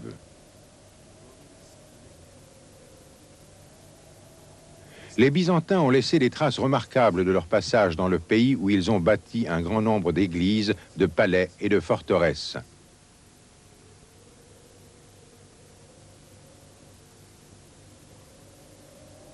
Des Juifs sont pourtant toujours restés dans le pays, essayant de préserver leur héritage. Ils ont réussi à maintenir le Sanhédrin, la cour souveraine de justice, à Beth She'arim. C'est aussi à Beth She'arim qu'a vécu l'un des érudits juifs les plus connus, Rabbi Yehuda Hanassi, qui a compilé la Mishnah.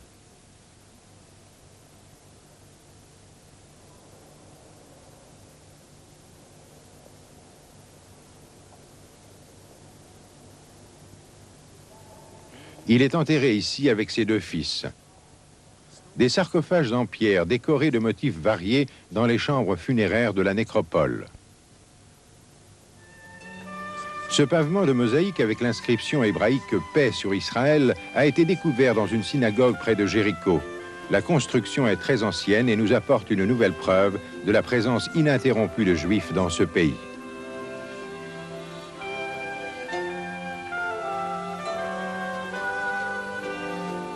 Puisse leur souvenir se perpétuer, puisse-t-il être commémoré en bien.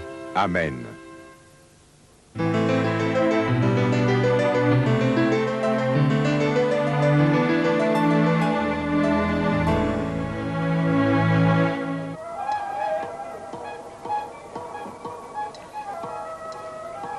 Les musulmans s'emparent du pays.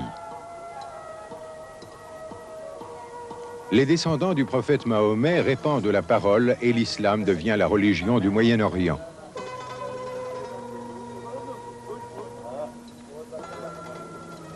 L'ère du temple reçoit le nom de Haram el-Sherif, en l'honneur du shérif Omar qui a conquis la ville.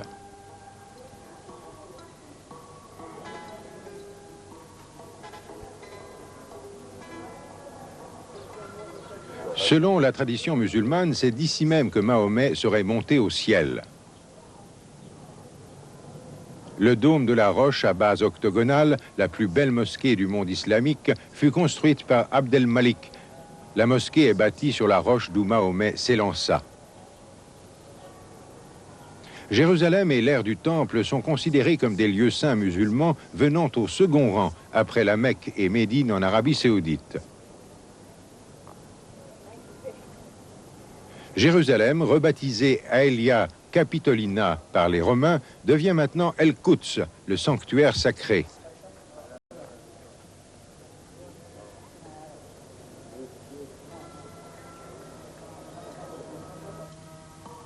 L'antique Jéricho, nommé Tel es-Sultan par les musulmans.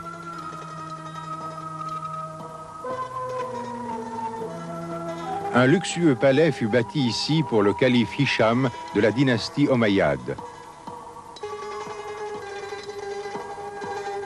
Damas, la capitale des Omeyyades, étant loin en Syrie, le palais de Jéricho leur servait de résidence hivernale. Durant leur règne, les musulmans construisent de nombreuses mosquées, surtout dans les grandes villes comme Hébron et Jérusalem, ajoutant une nouvelle strate d'essence religieuse.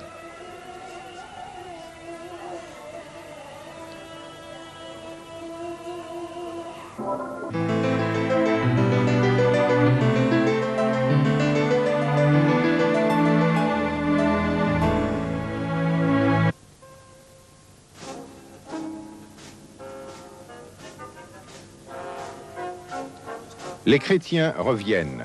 L'Europe ressent avec amertume la présence musulmane en Terre Sainte. Les croisades auxquelles participent des troupes françaises, allemandes et anglaises ont été menées par Godefroy de Bouillon et Richard Cœur de Lion. La forteresse de Belvoir, bien nommée par les croisés français qui l'ont construite, commande une vue circulaire des alentours de la vallée du Jourdain et du mont Gil'ad en Transjordanie.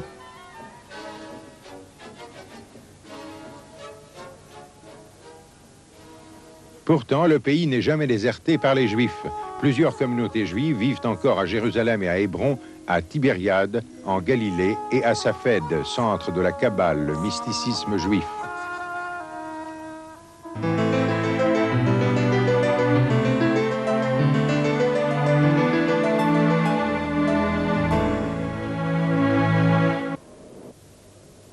Le pays est tour à tour pris, perdu et repris. Le glorieux Salah ad-Din reconquiert le pays et les musulmans occupent à nouveau les lieux saints. Les murs entourant la vieille ville de Jérusalem sont construits sur d'anciennes fondations. Ils ont atteint leur hauteur présente à l'époque des Turcs. Ces murs ont des portes qui sont encore utilisées pour entrer dans la vieille ville de Jérusalem. La roue du temps continue de tourner. Comme tant de conquérants avant lui, Napoléon Bonaparte rêve de fonder un empire oriental et de couper aux Anglais la route des Indes. Mais, comme toujours à travers les siècles, la terre d'Israël se trouve sur son chemin. Vainqueur à la bataille de Gaza, il envahit le pays et pousse vers le nord. Vaincu devant les remparts de Saint-Jean d'Acre, Bonaparte est forcé de prendre la fuite.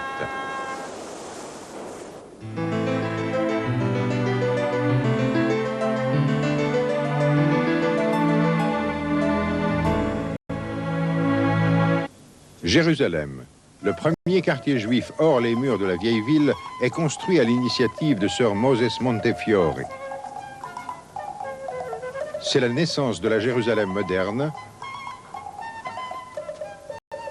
qui très vite s'étend et dépasse la vieille ville.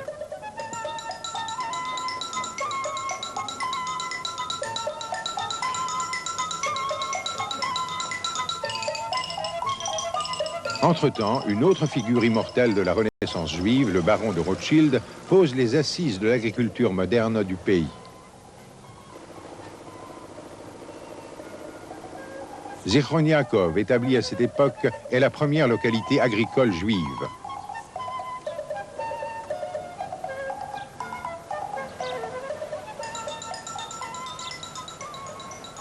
Rishon LeZion en est une autre. Les pionniers tirent l'énergie de poursuivre leur travail de leur foi que l'État juif deviendra une réalité, comme l'a prévu Théodore Herzl.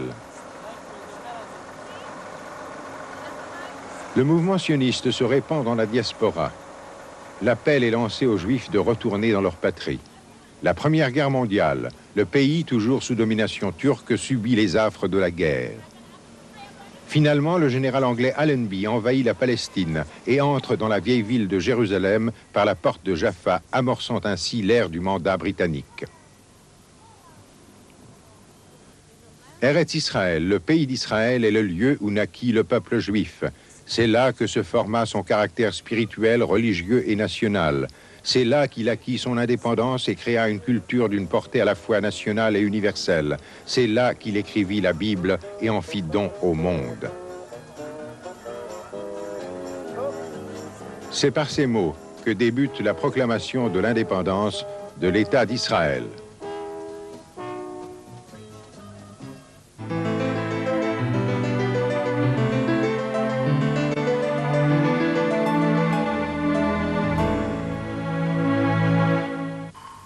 Le lendemain de cette proclamation, la guerre de libération éclate. Le pays est assiégé. Yad Mordechai, un jeune kibboutz fondé dans le sud par des rescapés de l'Holocauste, est isolé.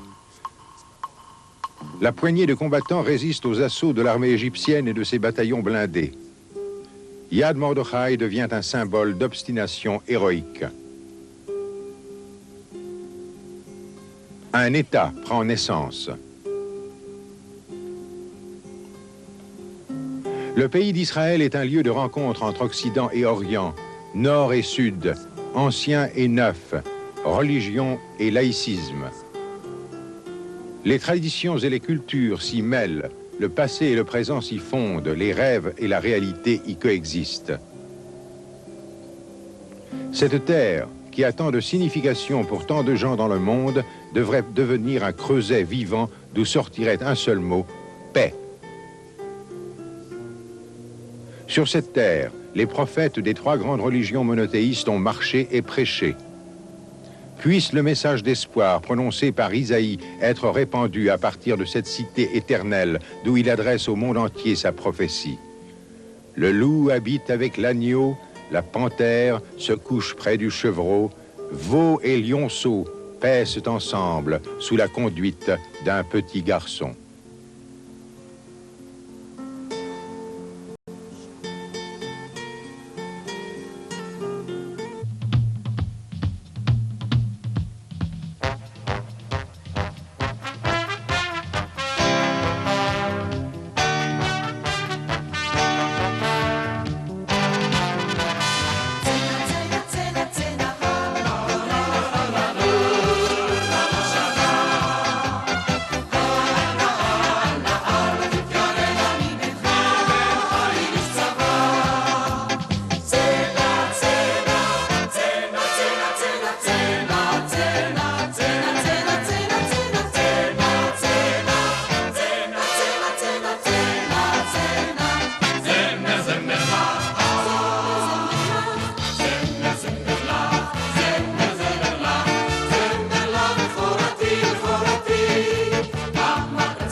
Doco Media is proud to present special offers in video, music and CD-ROM entertainment.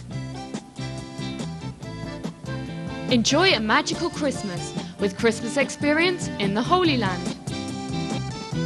Relive the story of Jesus, his birth, his miracles and his teachings with Jesus the movie.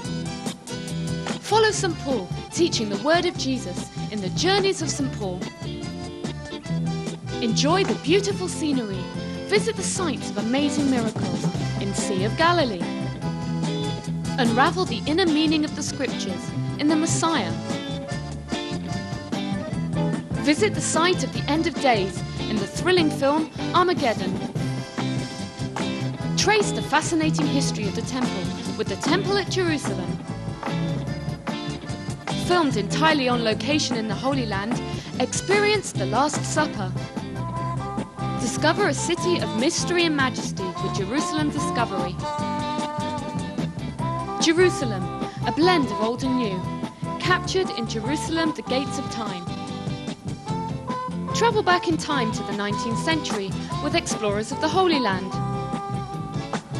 Famous sights and breathtaking views, discovering Israel. From the lush Carmel Mountains to a desert oasis, Israel Nature Wonderland is a must for nature lovers. Adventure, education and history all in 40 magical minutes with Masada Alat.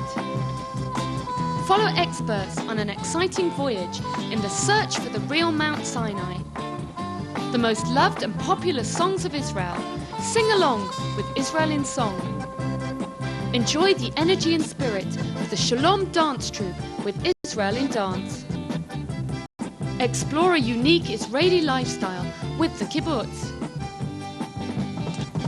Covering 40 years of Israel's history, the exciting and action-packed film Never a Dull Moment.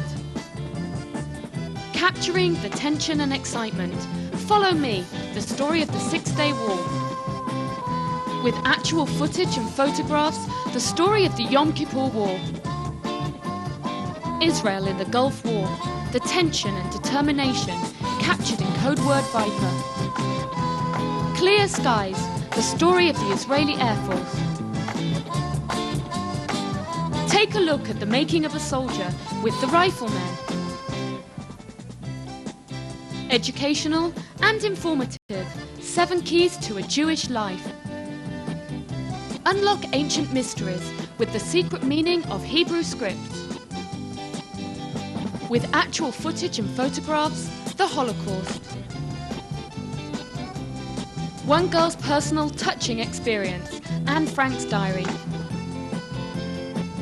An amazing story of courage and bravery, Transport 222. A rebellion against Nazi destruction, not like sheep to the slaughter.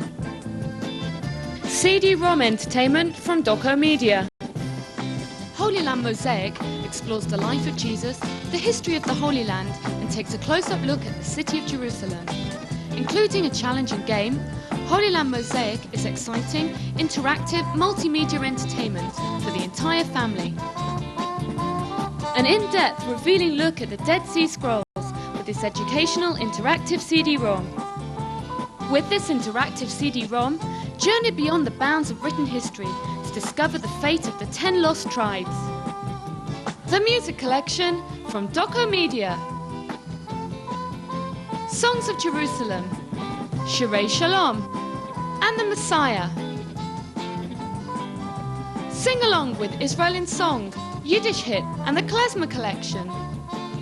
Memories of Israel, with Shalom al Yisrael, Spirit of the Land, and David Melech. With Jerusalem the Golden, Hallelujah, and Jewish holiday songs. Hasidic hits and Spanish songs with La Major de Israel. To take advantage of these special offers from Doco Media, fill out the special offer coupon and mail it with payment to Doco Media Limited, 33 Hayetzirah Street, Ramat Gan, 52521, Israel. Payment can be made in the following ways: check, excluding Euro checks, Visa, MasterCard or American Express. Please include the card number and expiry date. All prices quoted in the special offer promotion and listed on the coupon are in US dollars.